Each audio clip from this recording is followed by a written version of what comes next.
So, well, thank you. Yes. So Edward's with us, and we're just sort of gathering. So just to acknowledge that you've made a long journey to be here. So yesterday you were in New Jersey still, and then you flew in, and you're here. You made it. We were in California. You're in California, even further. Okay, so we're all here now, and so let's take the opportunity to be together. You know, this is unusual for me, as I'm sure it is for you. Usually I'm standing behind a podium and holding forth. But I love that this is so intimate, that we can just be together, for you to be together, for me to support you, and to create this sacred space, and to share stories. And also love the opportunity for the young and younger ones, that we can, from my perspective, can create the space for you to be engaged rather than just be solely focused on grown-ups, because without you, we would be just 60%, right? So you're a very important part of what's going on right now. So if you have any questions for Mom, Aunt, or me, please speak up. Feel free that this is a welcome space for your voices to be heard. So we're going to begin with Psalm 23, which is perhaps the most beloved of all the Psalms. I'll chant it in the original Hebrew so that we hear some of the original traditional sounds that connect us back through the generations, hundreds, thousands of years this has been heard. And then we can read it in English so we know what we're saying. Sometimes it's not always a good idea to know what we're saying. Sometimes it's okay just to be in the moment. So that's why I think we'll do the Hebrew first, then we can add the meaning on afterwards. And then we'll talk a little bit about the English. So allow yourselves to be and to... My intention is for you to be able to feel what you're feeling. If not now, when? And this is the time to feel the love, and the sadness, and the joy, and anything else that is yet to be named. And of course, we're thinking of Edward, who would be with us if he could, and is with us through the miracle of live stream. And I don't even know if they put thumbs up if you can hear us, but I'm trusting that technology is working for us. Adonai roi lo echsar bino deshe yarbitzeni al mei menuchot yenaleni nafshi yeshovev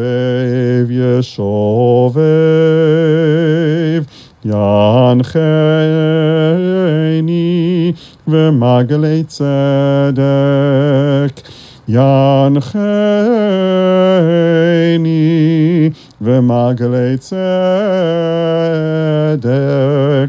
leman shemo gam ki yelech begeit al mavet lo yirara ki ata imadi shivtecha umishantecha hema yenachamuni taroch lefanai shulchan neget zorerai dishanta vashemen roshi kosi yirevaya ach tov chesed ירדפוני כל ימי חיי, כל ימי חיי. ושבתי בבית אדוני לאורך ימים.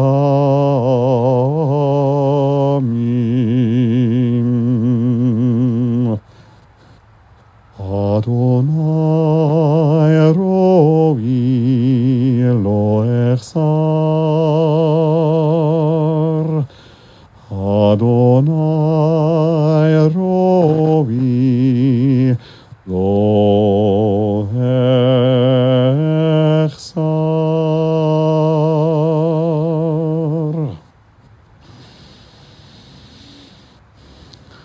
Let us read together the 23rd Psalm. If you're following along with us, any translation is good if you have it in front of you, or just listen to the words. The Lord is my shepherd, I shall not want. He maketh me to lie down in green pastures. He leadeth me beside the still waters. He restoreth my soul. He leadeth me in the paths of righteousness for his name's sake. Yea, though I walk through the valley of the shadow of death, I will fear no evil, for thou art with me. Thy rod and thy staff, they comfort me. Thou preparest a table before me in the presence of mine enemies. Thou anointest my head with oil. My cup runneth over. Surely goodness and mercy shall follow me all the days of my life, and I will dwell in the house of the Lord forever. This is very old text and perhaps familiar. It's in the mouth and the ear. And I want to reflect on just one phrase, which is my cup runneth over. This prayer is actually said traditionally every week. And it's said at the end of the Sabbath. And not that I get to celebrate a traditional Sabbath much, but if you think of going on a retreat, when you go somewhere and let's say the first evening is just getting there, and then the next day, and then or a vacation, it's really just like at the end where you really begin to get the impact of having unplugged, right? When you really begin to feel it, right? The beginning, you like we lag behind a bit, so the busyness of getting there, then we feel that. So there's a tradition at the end of the Sabbath, it's the last meal before the Sabbath ends, Saturday afternoon, evening, is to really be in that sense of abundance that comes from having unplugged for 24 hours. And this is when this psalm is read, sung actually 3 times, with the emphasis on my cup runneth over, that we can actually be in that space and feel that after we've actually given ourselves the space to do that, right? We have to sort of do it to be that. If we're running around racing after everything, then we're not being in a space of my cup runneth over. And just listening to some of the stories, and I know there's a lot more, of your mom's, your grandmom's life, your mother-in-law's life, you can put it all together, is the sense of abundance, of incredible accomplishments, of the richness of her life, of which I only heard a little bit, but even the highlights are remarkable. So that sense of my cup runneth over, and if I may to think about a cup that is brimming, and maybe it does run over a little bit, and maybe those are the tears of love, of sadness, and reflecting on that. And that brings us back to the beginning of I shall not want, to perhaps draw on that sense of abundance as a font of love and richness, even and especially at this moment of sadness and farewell. I want to offer one more text, which isn't in the handout, but it's quite familiar. And it comes to us from, just one more, it comes to us from Ecclesiastes, which is a long word. We master saying that in 3rd year of rabbinical school. We spend like 5 hours in front of the mirror until we can say that fluidly. And that was a joke.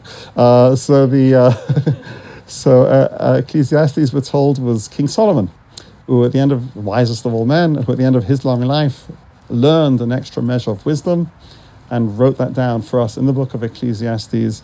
And perhaps the most famous is chapter 3, which imparts to us that wisdom of acceptance, of surrender, And perhaps that does come after a year, after a long life of working, of striving, of doing, to step back and just to accept. And that's perhaps the hardest message of all, is to accept this, the finality and the reality of saying goodbye. And he taught us in chapter 3 that there is a time for all things under heaven, a time to be born and a time to die, a time to embrace and a time to refrain from embracing, a time to throw stones and a time to gather stones, a time to cry and a time to laugh, a time for war and a time for peace, a time to plant and a time to uproot that which is planted, a time for silence and a time for speech, for speaking.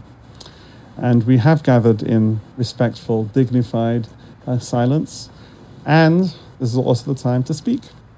So I am a rabbi, but I like to borrow a leaf from best practices wherever I can find them. So I like to think of the Quakers with their fantastic values, and in particular the practice of gathering in silence, and then allowing for any words that need to come forth to break the silence and come out to be said. So just for me to say that this is that space, a space of silence within which to bring forward words of love. And I will add that even if you think it's a story that everybody knows really, really well, we will be the fresh ears that will be listening for the first time, and I'm sure everyone will be hearing it with a fresh ear. So this is for you to have your shiva / funeral / to be together in ways that you already have been, but perhaps with that added seriousness and perhaps joy and connection of being right here at this time. So if anybody wants to go, and I'll hand the microphone over so that Edward can pick up what it is that you might be saying. So this will be the talking stick, literally. There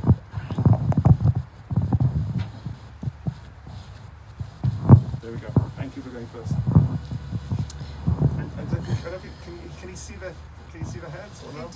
So say your name then. This is Laura. The memory that came to me, not a specific memory, when I heard that she was close to the end, was just of playing with her when I was a kid.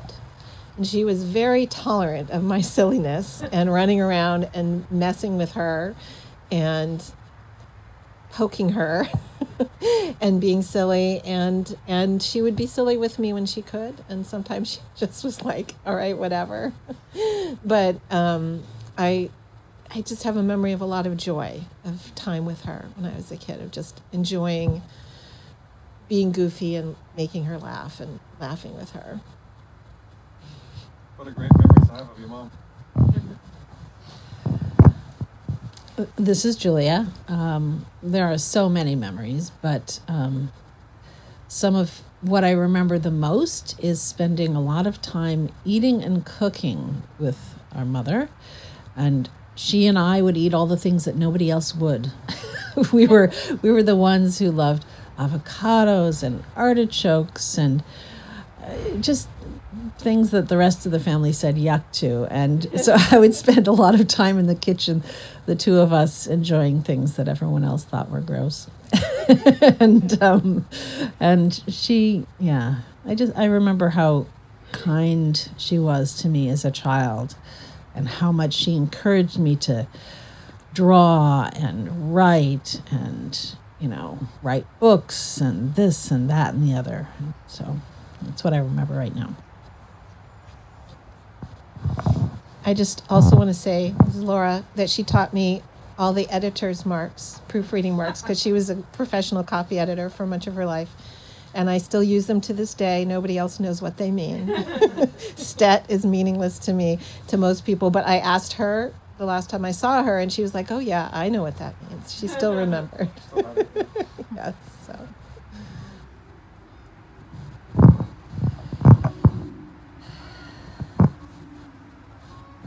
I had a memory, and then I forgot it. Oh, sorry.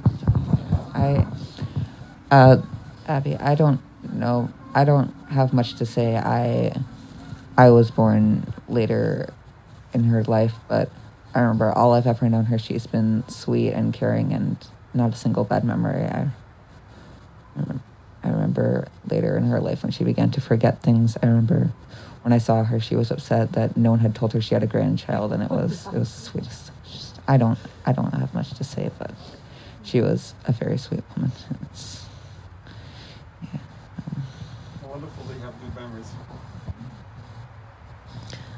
I remember when Abby first met the grandmother, and I let her give you a bottle, and she just was overjoyed to have a grandchild. She thought it was the greatest thing ever, and she thought it was so great. And I remember Ophira, when we went to visit her once, that you sang for her. You sang for your grandmother, and she loved it. She loved music so much, and I think she sang a little along with you, and Itsy Bitsy Spider and things like that. And she really was so happy to hear you sing. You want to say anything? Say anything like that? No? It's April. I've been with Laura for about 25 years or something. So I grew up hearing like all of the stories, but my experience of Helen was more towards the end of her life when she had lost her memory. But what I loved is how her spirit came out. Like, she was always full of joy. She was always full of appreciation. And like the stories she would make up, like that she was working at the place, or how glad she was that we were able to meet her there. And when we asked where there was, I think she was on vacation in Greece. Like, the stories that she made up were always so beautiful and full of joy. And to me, that shows like who she really is. Even though the memory was gone, her heart is there. And it was just, I'm glad I got to know her for the amount of time I had it.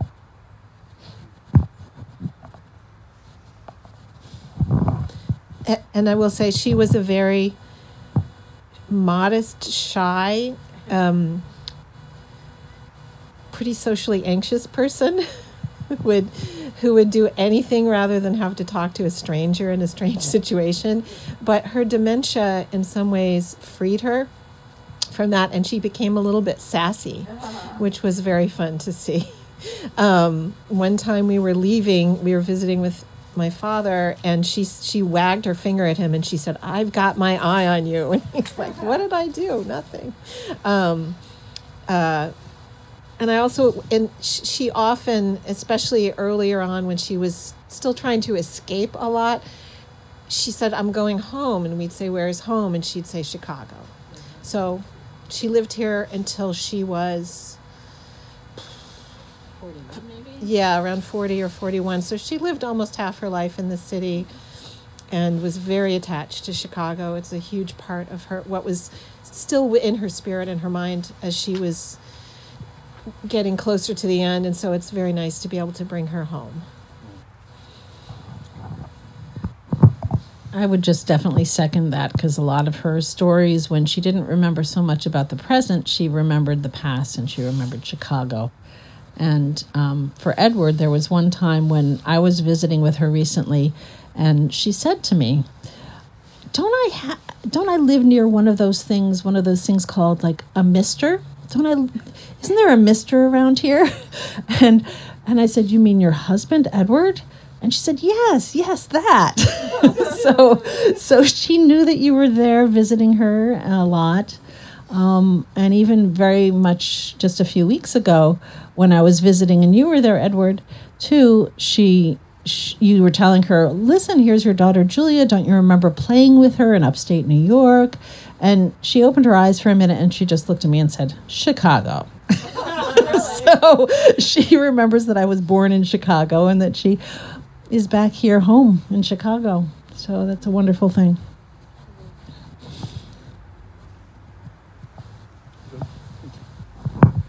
Well, I just want to pick up on that I know it wasn't easy to come back here. I moved here some 25 years ago, and it really strikes me how, we spoke this on the phone, how Chicago is so rooted.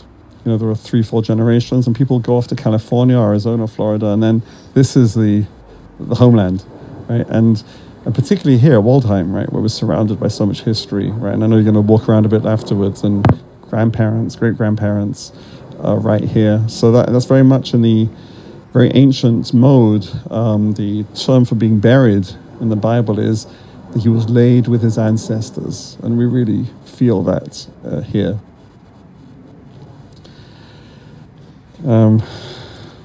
We spoke about music, and I did print it out and listen to. I'm not sure.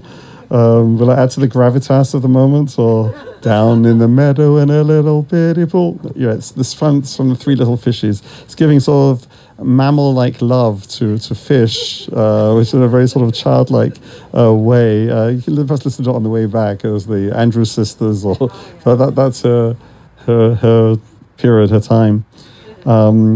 But I thought I'd also offer a song that from Rabbi Rami Shapiro in recognition and appreciation of love and a mother's love.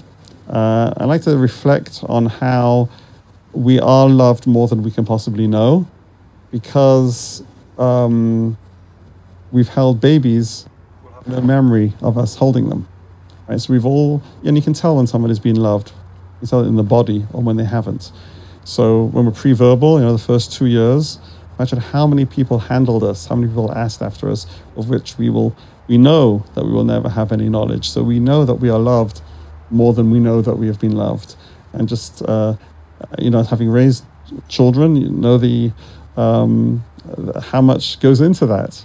So everything that you've acknowledged your mom and grandmom, there is that much more that we can never know, that perhaps we can acknowledge. This is a way of perhaps acknowledging that with this song. Maybe I offer it in that spirit. The refrain is, we are loved by unending love. So feel free to jump in any time. That's all the words that are in the refrain. We are loved, loved, loved by unending love, an unending love. We are loved, loved, loved by unending love, an unending love. We are embraced by arms that find us, even when we are hidden from ourselves. We are touched by fingers that soothe us, even when we are too proud for soothing. We are loved, loved, loved by unending love, an unending love. We are loved, loved, loved by unending love, an unending love. We are counseled by voices that guide us, even when we are too embittered to hear. We are supported by hands that uplift us, even in the midst of a fall. We are loved, loved, loved by unending love, an unending love. We are loved, loved, loved by unending love, an unending love. We are urged on by eyes that meet us, even when we are too weak for meeting. Embraced, soothed and counseled, ours are the arms, the fingers, the voices. Ours are the hands, the eyes, the smiles. We are loved by an unending love. We are loved, loved, loved by unending love, an unending love. We are loved, loved, loved by unending love, an unending love.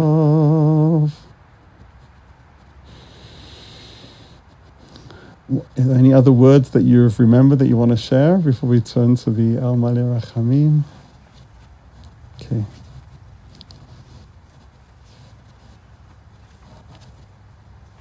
when I wish you many memories of sweetness, and that the memories of perhaps the struggles at the end should fade with time.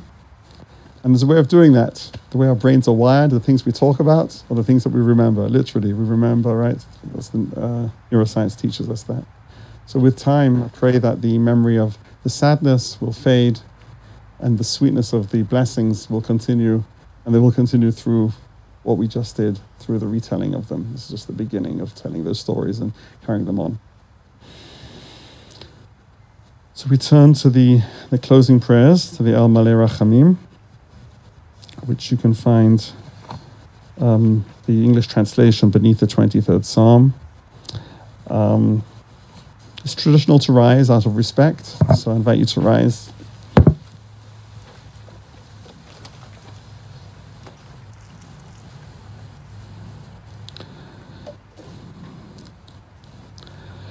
El Malei Rachamim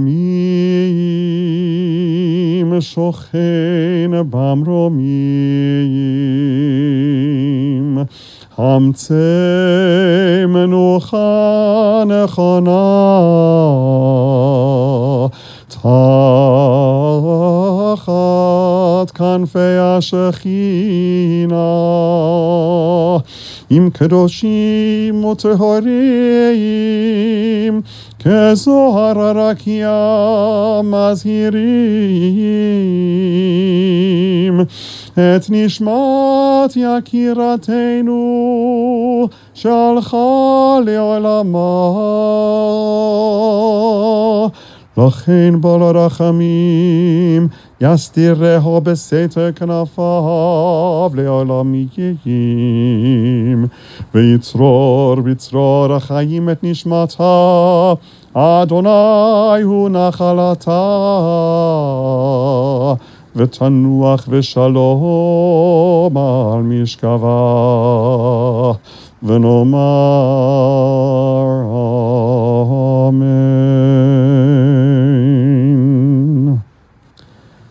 This is a very traditional prayer which centers God, but I want to take it a little differently. I don't think I've ever done this before, but we are in the workman's circle area, and he said how going around New Jersey and other places you've seen workman's circle cemeteries, well, a lot of them, and there's almost no workman's circle in real life now.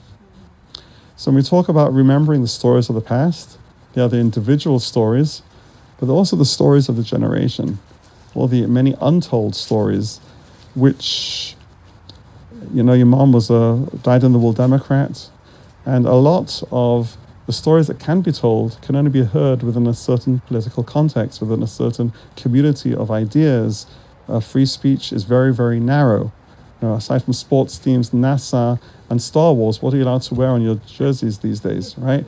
So we need to reclaim those public spaces within which to hear all the stories, I mean, of all the people here, and your mom at the center of that. So there is much more waiting to be heard that can be heard in the spaces that we create to welcome those in, if that makes sense, right? That we carry that commitment to bring forward who she was in the communities that she was, and those stories, the pendulum will swing, and those stories will come back. And I wonder what stories will come out from the abyss of forgetfulness once the space is made for those stories to bring brought forward. Can I say one more story? Absolutely. Yes. That she almost didn't go to Julia's wedding because she had to write postcards for Hillary Clinton's senatorial campaign.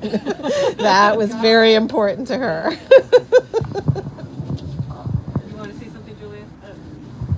Also that she ran for office when in the town there was no one for the Democrats to put up for, I think, water supervisor or some like strange small thing. And so they put her name on the ballot because always Republicans won, but you know. So she actually ran for office as a Democrat. That's pretty amazing. Right. Yeah, someone who wrote, I committed to write X number of hundred of postcards for a certain recent election and another state election that was crucial for the Senate. I won't say, tip my hat which side, but you can guess. I can appreciate the importance of writing postcards, and it's good that the wedding still came first, despite that. That's right. Yeah. It's not Mary Poppins, mom, right, the suffragettes, right? Yeah, we learned something. Okay, so let's turn to the Kaddish, which is our final prayer, and that really is the end of the prayers, and then we'll proceed to the burial. I like to say the Kaddish is a prayer of affirmation. There's not one word of sadness in it. It's an old prayer in an old Jewish language, Aramaic. So if that speaks to you, then great. And if not, to take these words to resonate with what is true and enduring for you right now. It's a little bit of a tongue twister. So the way to say it together is to answer Amen. And the cue is Ve'imru. And there are 4 places where the response to the Ve'imru is Amen. And that's the way of participating in the saying of it. יתגדל ויתקדש שמי רבה, בעלמא דברה חירותי וימליך מלכותי, בחייכון וביומכון ובחיי לכל בית ישראל, בעגלה ובזמן קריב, ואמרו אמן. יהי שמי רבה מברך לעלם ולעלמי עלמיה, יתברך וישתבח ויתפאר ויתרומם ויתנשא, ויתהדר ויתעלה ויתהלל שמי לקודשה בריחו, לעילה מן כל ברכתה ושירתה, תושבחתה ונחמתה, דמירן בעלמה ואמרו אמן. יהי שלום הרבה מן שמיה, וחיים עלינו ועל כל ישראל, ואמרו אמן. עושה שלום במרומיו, הוא יעשה שלום עלינו ועל כל ישראל, ואמרו אמן. עושה שלום במרומיו, הוא יעשה שלום עלינו ועל כל ישראל, ואמרו אמן.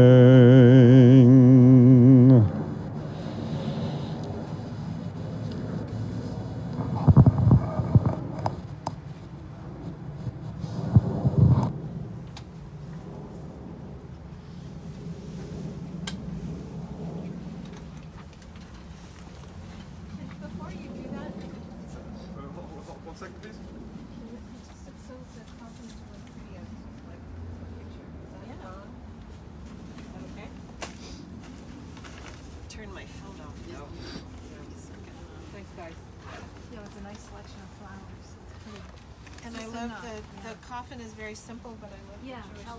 I wasn't expecting that. The tradition is to bury in a simple casket, to be returned to the earth. Yeah, I like that. Yeah. And actually, did you notice it has handles? Oh, nice. We came from New Jersey. Okay. I haven't seen that before. That's right.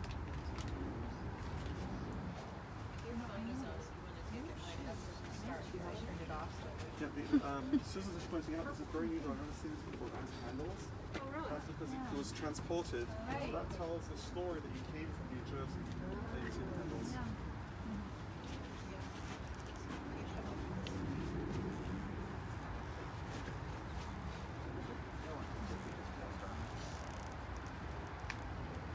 The sun's coming up.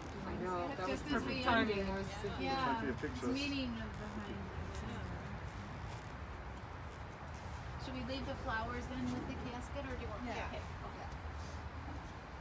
You'll have a chance to do the traditional. Yes, yes. After the men go in, they put that cover on. That's across the way. They use the tractor to put the cover on, and then they participate. Okay. Thank you.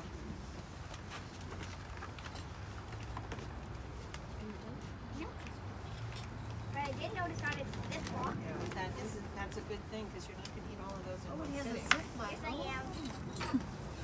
Yeah. No, you're not, honey. Then you really, your whole left arm will be managed. If you eat all of this, it's too much.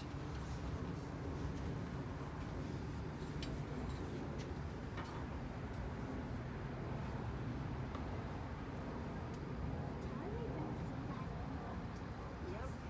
They have machines. And part of the ritual too is that you get a chance to toss on some dirt to help sanctify it. If you would like. If you would like. Yeah, you remember that? You were very little. You were 3. But you remember that. Wow. From your grandfather. Oh. My grandfather on the other side. Where is that? Detroit. Oh, in Detroit.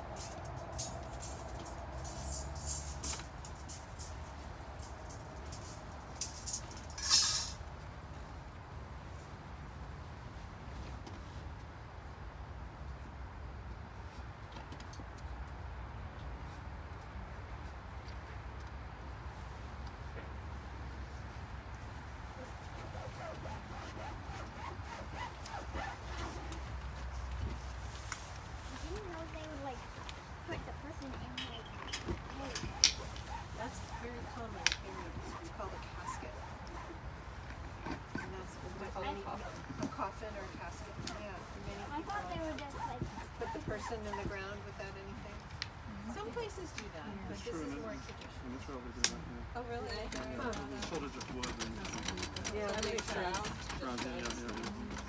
Yeah, and different places vary people different ways. So all different traditions, but this is very common in the US.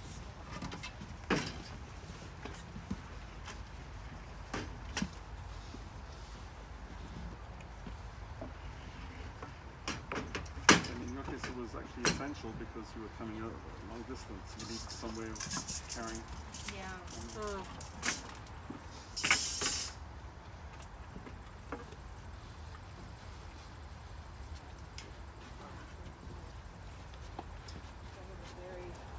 In New Jersey, they probably don't. Do you want to do the cover or no? Whatever, I have no preference. Do you want to see the complete burial? Participate, they want to Right. So I think it's better to put the cover on and they participate, and then the workers will complete the burial. If that doesn't bother, because I know you want to look around a little bit, so we'll do that while you're. And there was a third person buried in the plot. Oh, is that this other stone here?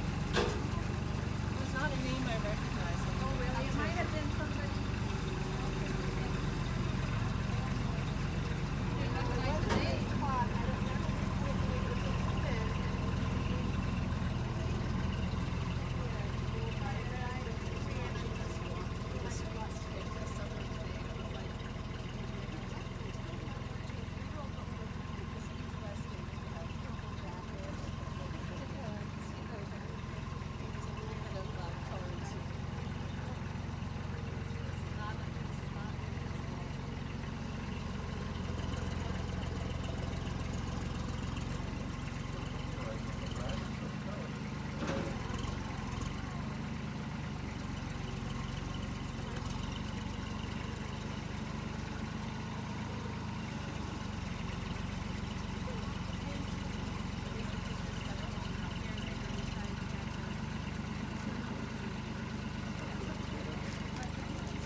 So the tradition, so about tradition, the tradition is to do 3 scoops. That shows intentionality. Each person does Each 3? time, yeah. And then also, if you want to do a for Edward or anybody who's not here, then you can do it on their behalf. There's another one. And then the tradition also not to hand the shovel from one to the other. I think it's a superstition about, you know, that sort of like, well, yeah, well, just like sharing the thing, like you do your thing, but it's acts of it. It's your own personal. Yeah. What about so, yeah. she might not be able to get that? So you can do it with her. You can maybe hold it with her, you can touch the handle with you. If she wants to. If you want to, or somebody's going to do it on your behalf. Or something to do for your grandma, like for a thing that she gave you, or give something back. By doing it for her. Or you can nominate somebody else to do it for you. Okay, do you want to go first? Is that okay? It's okay, Laura. Well, there's really no wrong way to do it. It's like demolition, there's no wrong way to do Put the it. dirt in there. You're good. Are we gonna do it like in order of age?